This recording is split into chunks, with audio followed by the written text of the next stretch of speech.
Good afternoon, everybody. Thanks very much for joining the weekly Greater Manchester briefing. I am joined today by the Deputy Mayor, Baroness Beverly Hughes, and I'll introduce Bev in a moment. I'll just start today by giving a reaction from a Greater Manchester perspective to the spending review announced by the Chancellor a short while ago. Some things to welcome. First of all, the commitment to devolve transport settlement for city regions in line with the National Infrastructure Strategy is very, very welcome, as is the commitment to rewrite the Green Book, which, as we know, over the years has disadvantaged the north of England, and we hope this rewrite will rebalance things in favour of the north. The commitment to an infrastructure bank headquartered in the north, also a positive announcement. Of course, we welcome the pay rise commitment for NHS staff, but disappointed that it doesn't go much further across the public sector. For instance, no mention of a pay rise for social care staff who've also been out on the front line this year in very difficult circumstances indeed. Same as police officers, people working in schools, teachers also supporting people right the way through the pandemic. And council staff often redeployed to the very front line in our communities. We believe they should have been given recognition today of their efforts this year, and to give them nothing is no way to reward what they've done to support our communities in the country through this challenging year. If I can just turn quickly to the Levelling Up Fund announced by the Chancellor. Of course, funding to invest in infrastructure is good, but I think people need to look behind the headlines and the slogans here, because we don't believe this fund will be doing much levelling up anytime soon. If you look at the first year allocation, £600 million, and it's open to every single local authority in the country with a cap of £20 million on projects that can be funded. That might allow for the building of a rail station or a small transport project here or there, but I don't believe you could say that amounts to a substantial plan to level up the country. Of course, also in the competitive bidding process set up, that too wastes time for local areas and allows a quite complex approach to things, non-strategic in terms of the use of the funding. And overall, if Greater Manchester was to get its share of this funding, it would be £30 million next year. As I say, not enough to get the real work underway to level up this country, and something more substantial is needed. We are still waiting for a successor to European funding in the Shared Prosperity Fund. That didn't come today. And we would say again to the government that really does need to be brought forward soon, so that we can have the substantial funding to replace European funding. If I could just say something too about council funding. The Chancellor said that he would allow councils to increase their core spending power by 4.5%. To be clear about this, it would not appear that that money is coming predominantly from central government funds. Actually, what is being asked here is for councils to fill the deficits in their budgets through quite large council tax rises, 5% on council tax bills. Again, that is not an act of levelling up, because that is asking local communities to pay themselves for the challenges that they faced this year, and actually certainly not levelling up in terms of the poorest areas. It's going to be pushing down on the poorest areas and the poorest people within them, because council tax is a regressive tax, and the spending power of councils in the north is not the same as in the Midlands and the south. So again, we don't believe that this is the right announcement, given the pressure on council budgets and the risk to council services next year. Finally, just to say something about the 3 million people who so far have been excluded from public support. It was really disappointing to see that the same people were excluded from the Chancellor's thoughts and excluded from the Chancellor's speech, with no mention being made today. This is 10% of the working population in Britain, hundreds of thousands of people in Greater Manchester who are now left with zero hope going into the end of this year and into a very, very difficult Christmas. I would want to say to those people today that we won't give up the campaign. It is simply not right that so many taxpayers should be excluded completely from the public support that's been made available this year. Your campaign is a just one. It needs to continue. Together with fellow mayors, we will continue to support you until there is recognition of the hardship and the injustice that you are facing. I'll leave it there for the spending review, and I will now hand over to Baroness Beverly Hughes. Bev. Thank you very much, Andy. Well, I want to start today by highlighting. Sorry, I thought somebody interrupted me. I thought I was on mute, but I'm actually not on mute, so I'll start again. I want to start today by just highlighting the fact that it's actually White Ribbon Day. And I'm sure you do know, but White Ribbon Day is part of a global movement to end male violence towards women. And it marks the start of the United Nations 16 Days of Action against violence against women and girls. And this is a very important issue for us here in Greater Manchester, for the Mayor and I and all the 10 leaders. It's part of our broader commitment to equality for girls and women, and it's a very important strand of work for the police too. Domestic abuse alone constitutes about 40,000 incidents a year in Greater Manchester, and of course, in addition to that, there are crimes of rape and serious sexual assault too. So it's really important to us that we tackle this very invidious crime and experience that can blight the lives of women and girls.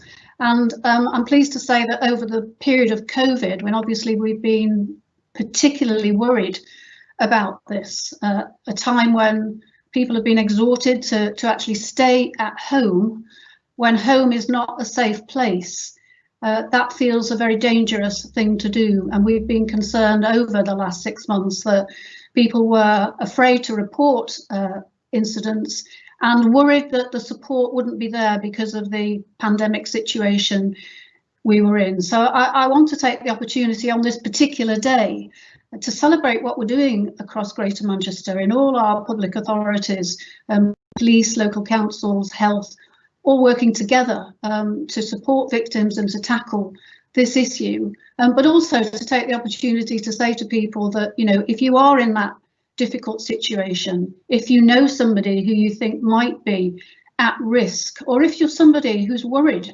about your own behaviour at home and actually want some help with it, to say that that help is here for you and you can contact support services and people will be there to give you confidential help and support, you know, whatever your needs are.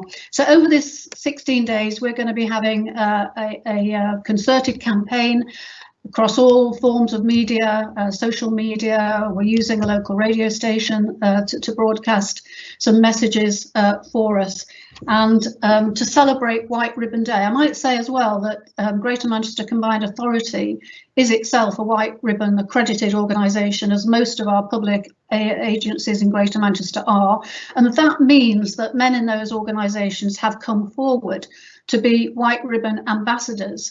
That means that they are prepared to stand up and speak out if they witness unacceptable behaviour towards women, and basically to promote good behaviour in our organisations. Also, just to say, we've been able to allocate some money provided by the government to help prevent domestic abuse and serious sexual assault, and that's been very welcome. It's enabled us to work really closely with the voluntary organisations that are at the forefront in this field and to really develop the services that we can offer to people in Greater Manchester. So that's White Ribbon Day and the 16 days of activism, Andy. I'll just touch before I finish, if I may, on what's been happening on the COVID front, on enforcement particularly. It was another, unfortunately, very busy weekend last weekend. It's a similar story to that which I've given before, which is that there is a minority of people who are persistently flouting the rules by having very large parties in their houses. So since this restricted period began on the 5th of November, GMP have issued over 600 fixed penalty notices, 126 over last weekend, and 90% of those were for that kind of event. Large parties, large gatherings, either in houses or in some instances in warehouses, very large gatherings, 100 people or more. By and large, compliance from business. There was one pub that's been fined £1,000 for opening and serving customers during that weekend, and a large student party too. And I might just say, finish by saying, the police have tried to give this message as well, that all that activity from the police is going on at a time when other forms of crime have not stopped. So over this period, over the weekend, there were a number of incidents of very, very serious violence, gunfire, issues of arson, people injured, drug arrests, a number of operations that the police are continuing to undertake, thankfully, one resulting in 10 people arrested on drugs charges, another called Operation Homestead, which they've talked about in the press recently, where now a total of 13 people have been arrested and charged for county lines offences involving Class A drugs and the coercion of young people into criminality. So all of that really serious crime still has to be dealt with. And actually we could do with police officers not having to go so often to reports of people breaking the COVID restrictions. So I'll leave it there for now, Andy, and see what comes up in the questions. Thanks a lot. Thanks a lot, Bev. So, colleagues, if I might now just take you through the slides on cases that you will be familiar with and the latest situation with regard to health services in Greater Manchester. So the first slide is the headline rate of positive cases per 100,000. This is the best picture we've been able to present to you for some considerable time. As you will see, substantial falls in all 10 of the boroughs of Greater Manchester, and a big fall in the headline rate as well. So that's the most positive picture, as I say, for some time. Only one borough in the 400s, and that's only just, and the others in the 200s mainly, and a few in the 300s, but a much improved picture. If we might go on to the next slide.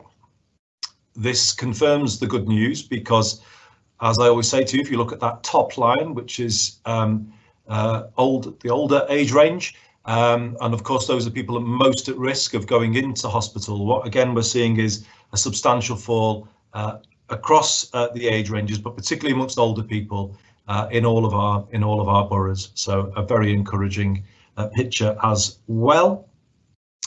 If we go on to the next slide, I think this is an interesting one, because what you can see there is that the Northwest is experiencing the biggest reduction in new infections over the last fortnight, and actually Greater Manchester is seeing a slightly above Northwest level reduction overall at -45%. So it would seem that cases are beginning to fall quite rapidly here.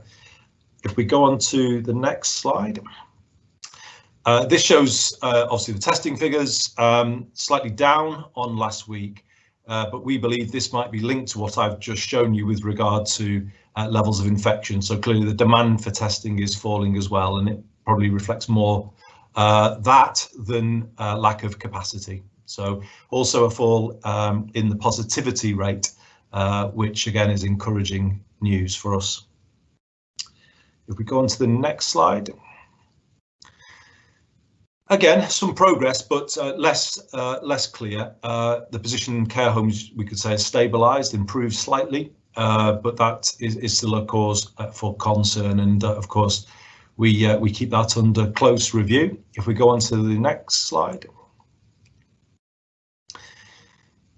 Again, more encouraging news to report. So what I said to you last week was that the position in our hospitals appeared to be stabilising, although was still, a high pressure situation. I think that remains the case. However, I do think we can now begin to call a reduction in the pressure on our hospitals. So if you look at the numbers of weekly admissions at 82, combined with the number of patients diagnosed in hospital, you get to a figure of around 630 on the week. That figure was just over 800 last week. So what you're seeing is a reduction in the number of COVID patients either being admitted or being diagnosed within hospital, quite a significant reduction. And then in terms of the position in hospitals, and of course, that represents the cumulative position, obviously, because there have been patients coming in and then remaining in hospital over a number of weeks now. Nevertheless, there's still good news to report here. We are seeing a slight reduction in the number of people in high dependency or intensive care beds, down to 139 from 160, and also a reduction in the number of patients in other hospital beds, so down from 1,184 to 1,036. So, I mean, these are reasonably, they're significant, but modest reductions. And of course, the number of patients in hospital remains high.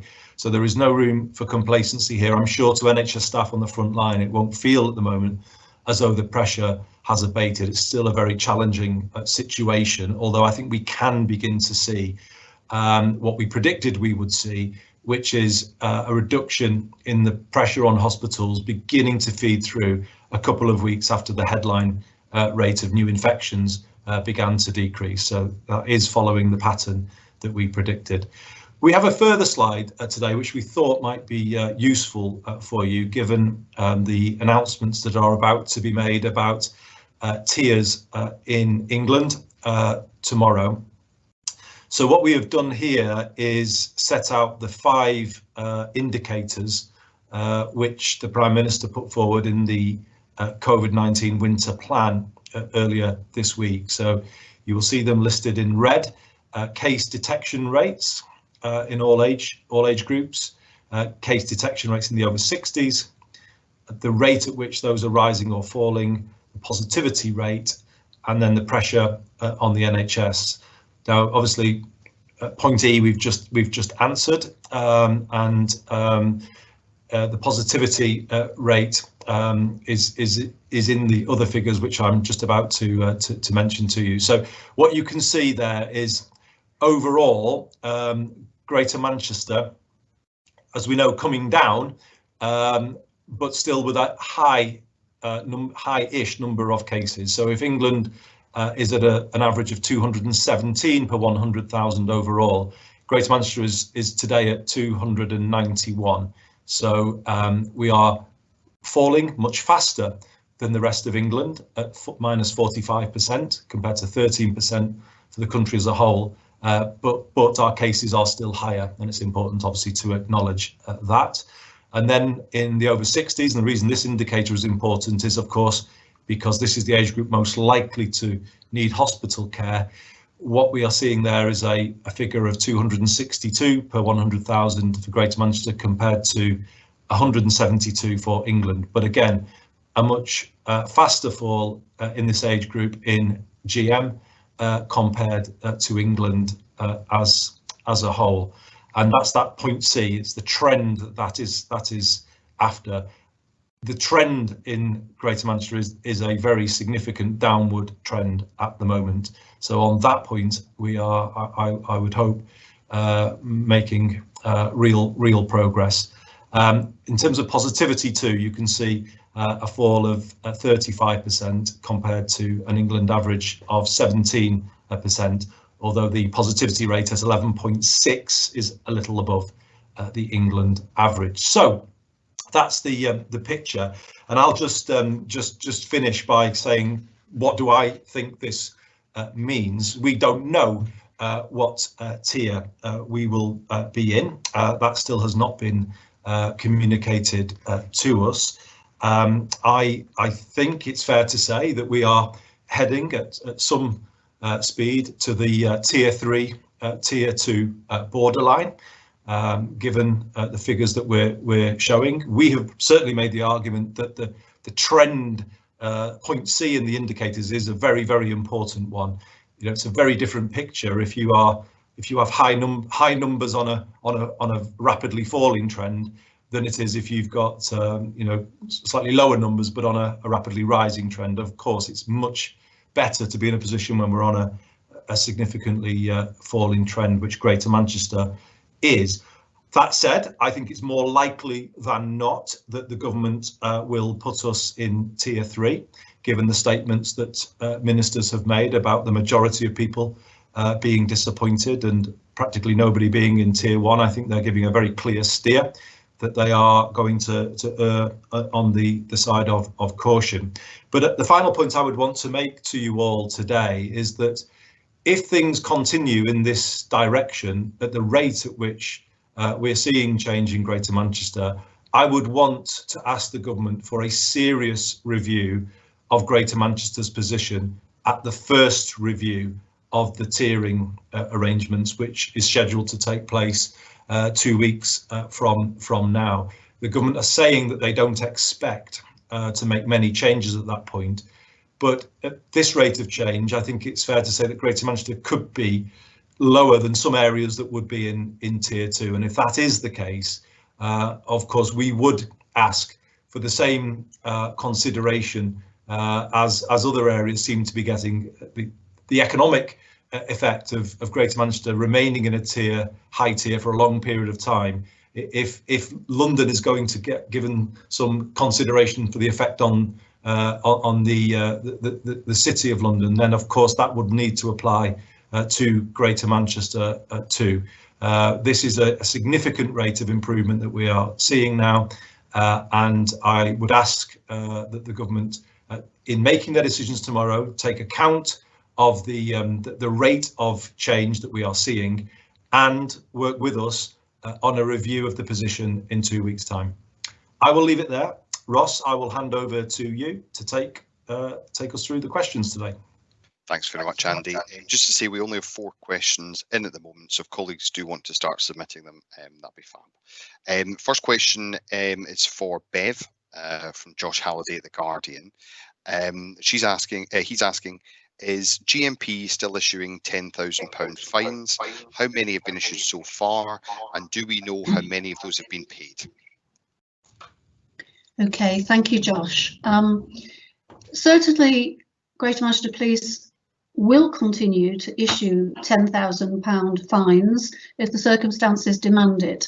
I think you may be referring to the fact that the National Police Chiefs Council initially expressed concern that there may be issues with aspects of those fines. It quickly clarified its position to say no, there isn't a problem, so those fines are still available to police services to issue, and certainly in Greater Manchester we will be doing that in relation to the circumstances which demand them.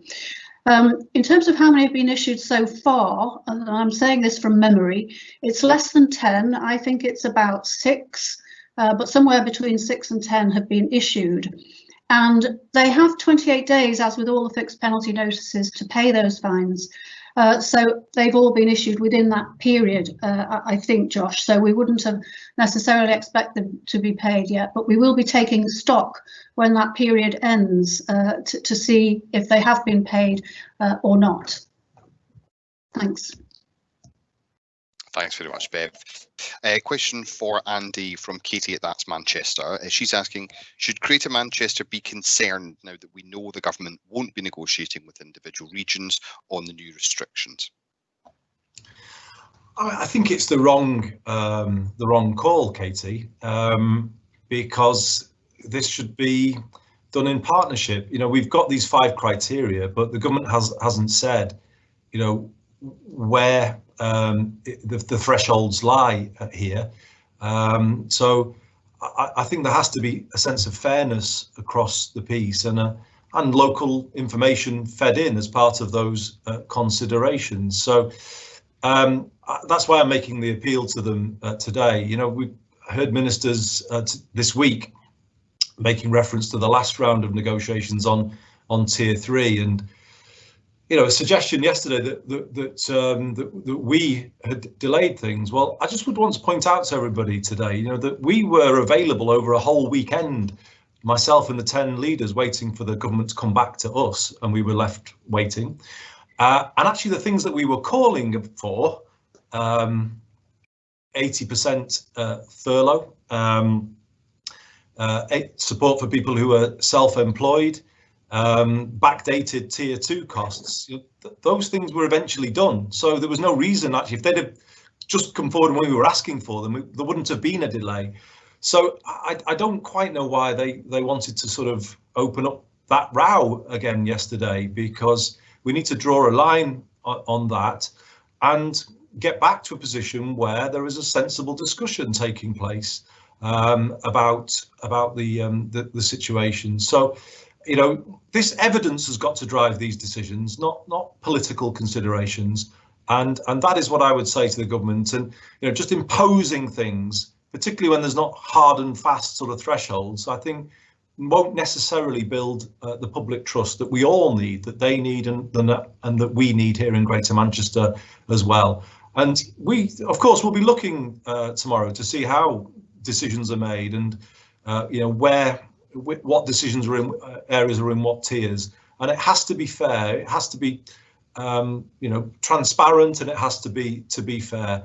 And we would ask the government to work with us on this. If the situation continues to improve, our aim should be to open up the economy, because tier 3, in my view, is too punishing on hospitality, and will be too hard on city centres, particularly as we go through the Christmas and New Year period. Thanks, Andy. I take a question from Hannah Miller at Granada. I think you've dealt with the first part of the question, but the second part is, would you be willing to see different tiers within Greater Manchester? Thanks, Hannah. I mean, just to answer the first part, I don't think it's inevitable, because I think we are close to the tier 3, tier 2 borderline. So I don't know what the decision is, as I said, and I don't think it's inevitable, because I don't think anywhere in the country is recording a minus 45% reduction in cases. That has got to be one of the steepest reductions trend in the country, and I think that is, I would say, as I was just saying before, I think that is one of, if alongside the NHS indicator, the most important. So it's not inevitable, but I did use that phrase that it's more likely than not, and I just think it's worth being honest with people. That would be my guess, given where we are today. Would I be willing to see different tiers? Well, I think you're going to have to keep this under review. As I remember it, the government created the new tier system to move away from the patchwork that we'd seen before, and certainly when it comes to the issue of the NHS, if you were just looking at headline rates, well, that led us to the patchwork before. But obviously, when you look at the 5 indicators together, that is a different picture, because the pressure on the NHS is, you know, though the case rates are different in our boroughs, the pressure on the NHS is pretty uniform, and it's pretty high at the moment. So I think you would want to keep this position under review, and we'll have to see how the picture changes. But as I understood it, the government created the tiers originally to get more of a consistent approach across regions. We would obviously want to discuss this matter with our leaders, as we did earlier in the summer. But I would, at this point, I would not expect to see Greater Manchester broken up into the constituent parts. Thanks, Andy. A question for Bev from Niall Griffiths at the MEN. Last week, you outlined plans for a special court to be held before Christmas, where people with unpaid COVID fines are dealt with on a single day. You said that talks between yourself, the court service and the CPS were due to take place. Could you give us an update on this, please? Any kind of locations or dates? Yes, thank you, Niall. I haven't got a date yet, but I have talked to the Crown Prosecution Service, the police and the court service.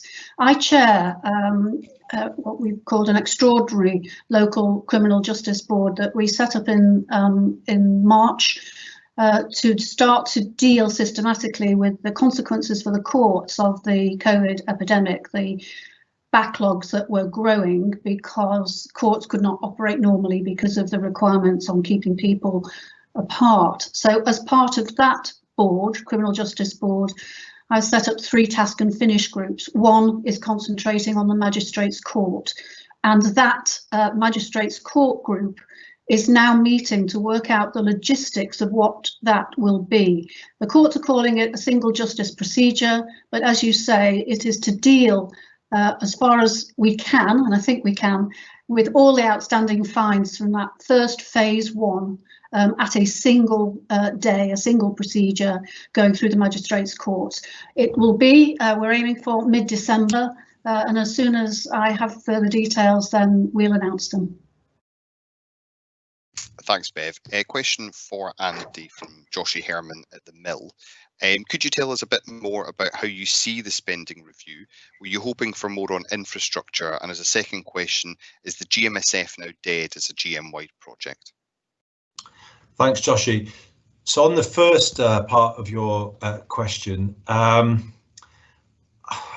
think it's underwhelming, to say the least, on infrastructure. So there are some of the technical changes, the Green Book I mentioned, the commitment to a transport settlement for devolved city regions. That's all good, but that isn't imminent. What was announced was 600 million for the entirety of England, and a bidding process, and a bidding process builds in delay, so it doesn't release those funds immediately, and it builds in bureaucracy, you know, the time that is taken to prepare bids. So I can't see how anybody could argue that this equates to build in financial year 2021-22. It can't do, because, you know, this is a fund that doesn't equate to a major levelling up programme through infrastructure. As I said, it's a rail station here or there. It's a £20 million cap on projects. We have road schemes in the city region that wouldn't even cover an element of the costs of. And if you go back a year, we were in a general election campaign where ministers were coming here promising Metrolink to Stockport, Metrolink to Bolton, massive investment in buses. Now that all may come, I don't know, but why wasn't it announced today? Because obviously what we need to do is get moving next year. If we are going to build, today was the day to announce it. So underwhelming is being kind. This does not amount in any way to anything that you could call levelling up. This is a modest bidding round for small scale projects, and I think it's a major missed opportunity on the part of the government. On the GMSF, no is the answer to your question. It's got to go through the councils, and particularly Stockport, which is obviously the relevant council, where there is a doubt about the GMSF as being expressed by opposition parties. But I need to make the case for it, Joshy, because, you know, the GMSF has been unfairly maligned, I think, in some quarters. From its original incarnation, it now has a 60% reduction in the overall greenbelt take. And the point of the matter is the government has a massive house building target across the country, 300,000 homes to be precise. And those homes have to go somewhere, and councillors in any area can't kind of pretend that that target doesn't exist, because all councils are given their share of that target. And in the case of the GMSF, because of the way it works and the way the numbers are shared out, Stockport are being offered a deal here which allows them to build 70% of their housing needs. So they get a 30% discount, if you want to put it like that, over 5,000 homes. So if they were to vote it down, they immediately have to come up with their own plan to build 5,000 more homes than are allocated in the Greater Manchester Spatial Framework. Now, I would just be interested to hear how anybody could tell me that that represents a better deal than what is currently on the table. This is never going to please everybody. Of course not. It's a compromise by definition. But I would appeal to people not to put, party politics at a local level above the big picture strategic interests of Stockport and of Greater Manchester as a whole. Changes have been made to respond to local concerns.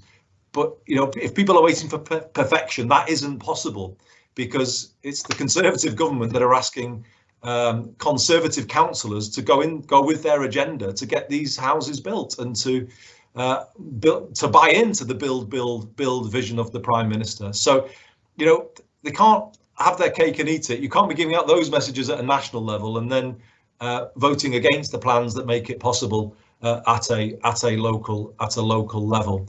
And we would argue that if any district opts out of GMSF, they are, in the case of Stockport, certainly opting to put more greenbelt at risk, because they would be opting to build their target as opposed to the discounted target they get in GMSF, and they need to be honest with their local residents about that.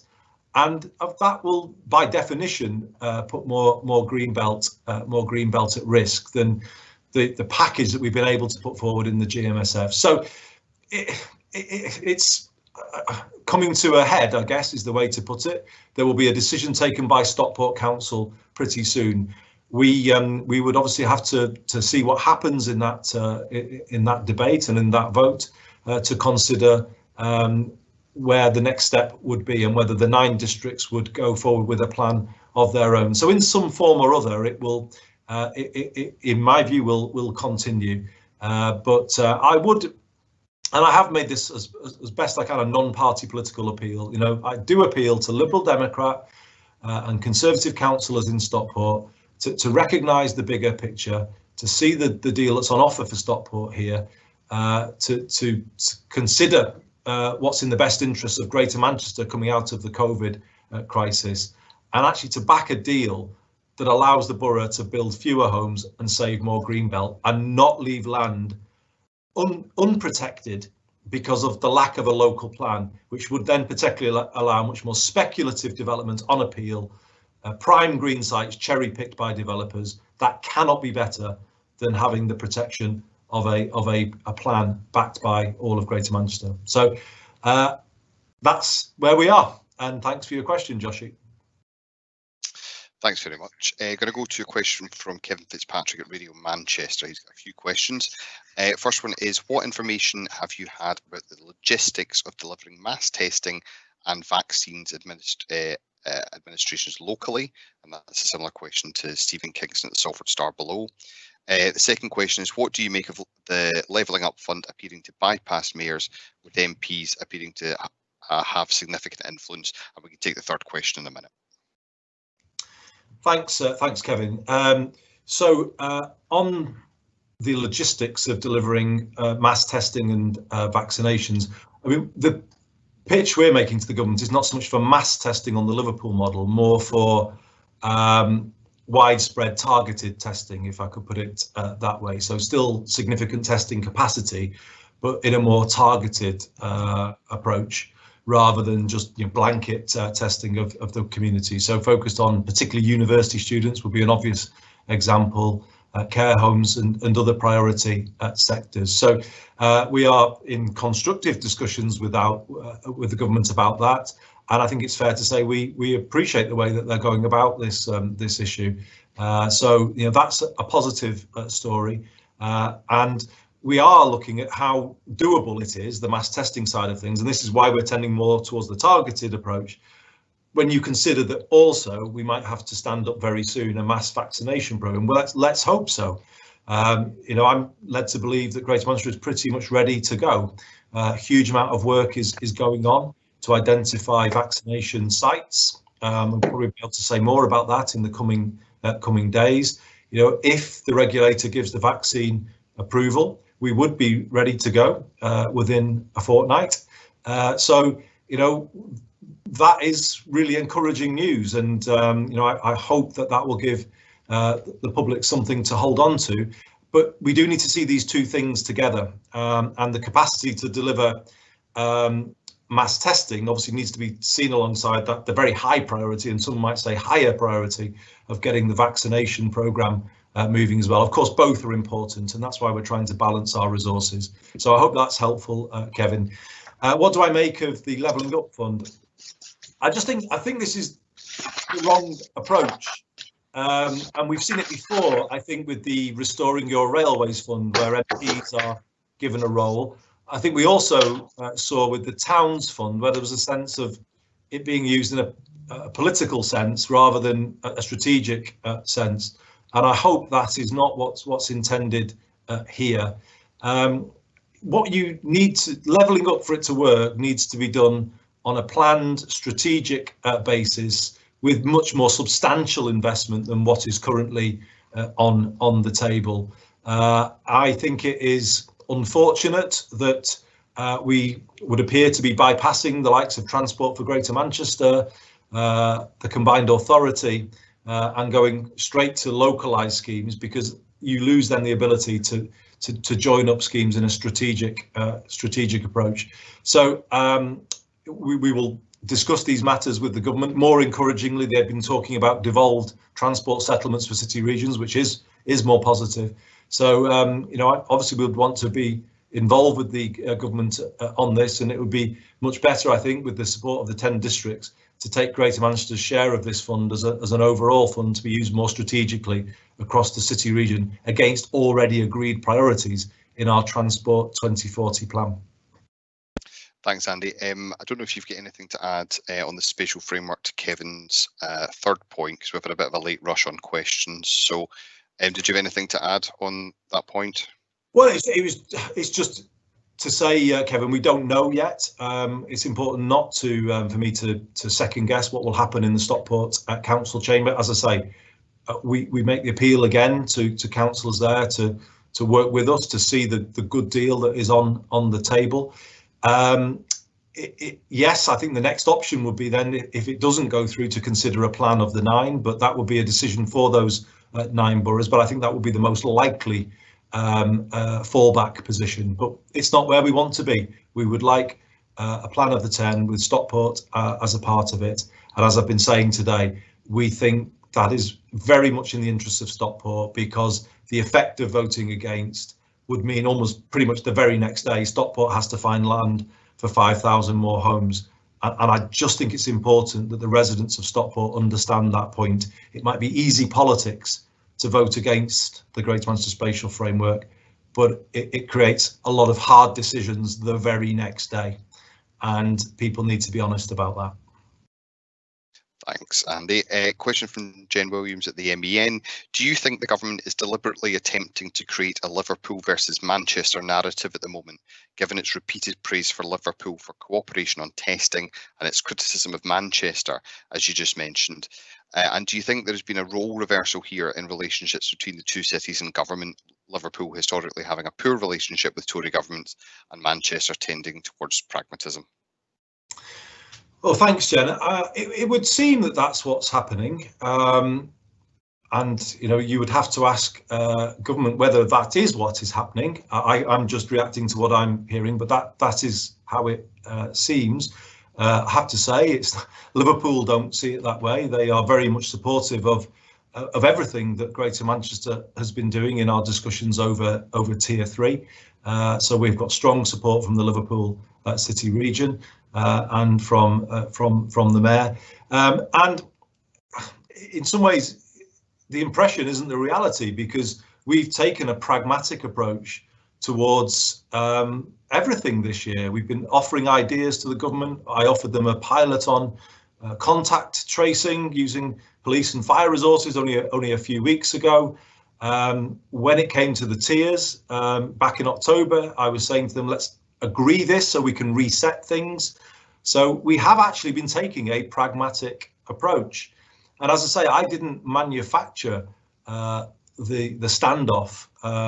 People have claimed it was all about posturing or kind of a stance for political reasons. It wasn't, because, as I've said today, if they had done at the time the things that they subsequently went on to do, i.e. backdate the tier 2 money, pay an 80% furlough to all staff where premises were closed, support for help for self-employed, as we have now, there wouldn't have been a disagreement.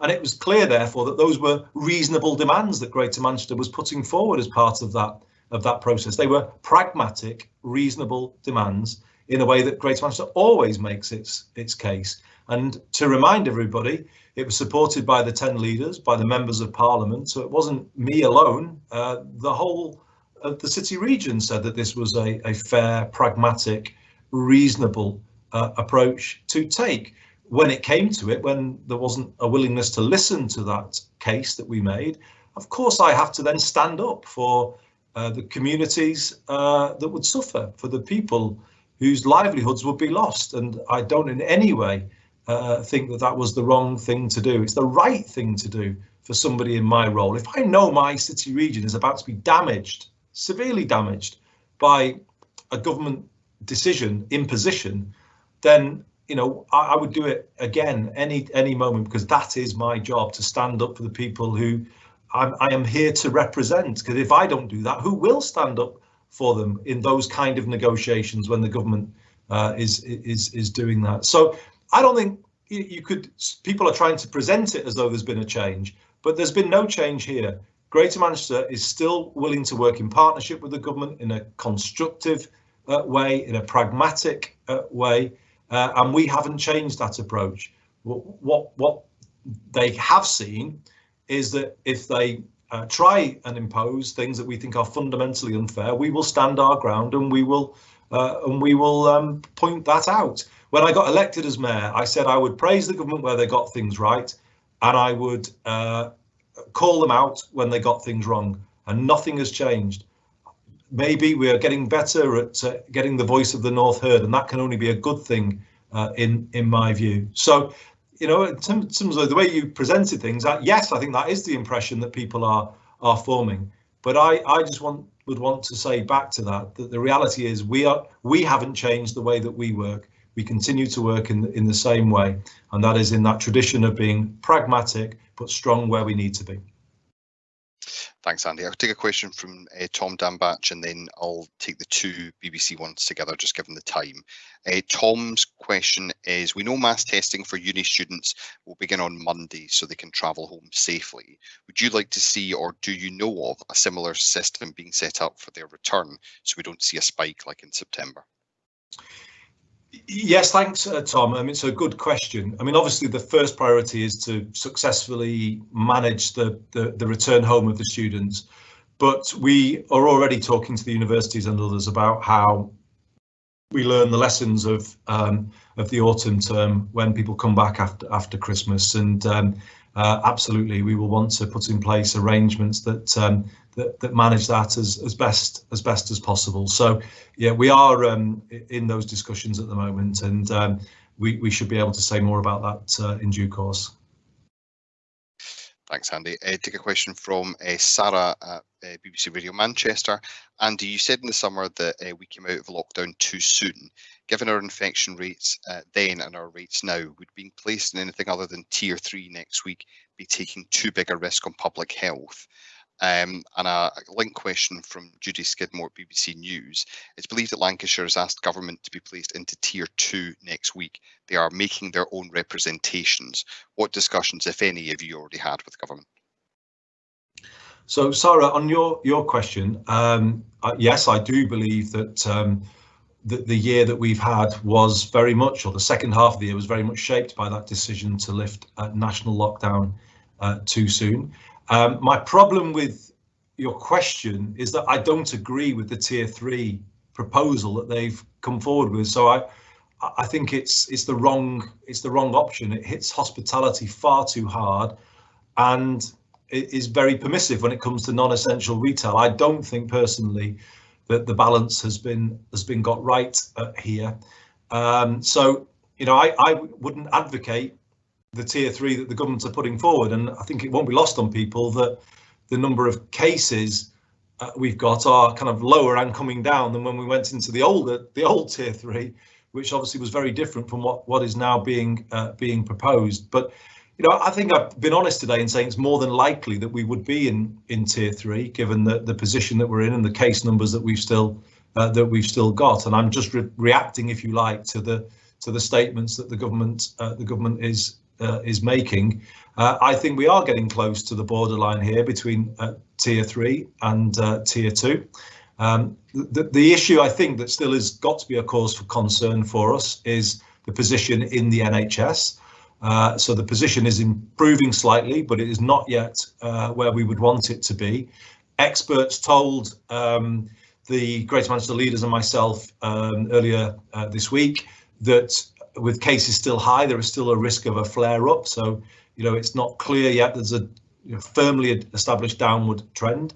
And obviously we have to take that in mind. So it's why I'm making the call today on the government for a serious review in 2 weeks' time, because I think if the position continues in the way that it's going, we would have a position that will be firmly a tier 2 position. The second question, Ross, was? It was Judy Skidmore at BBC News.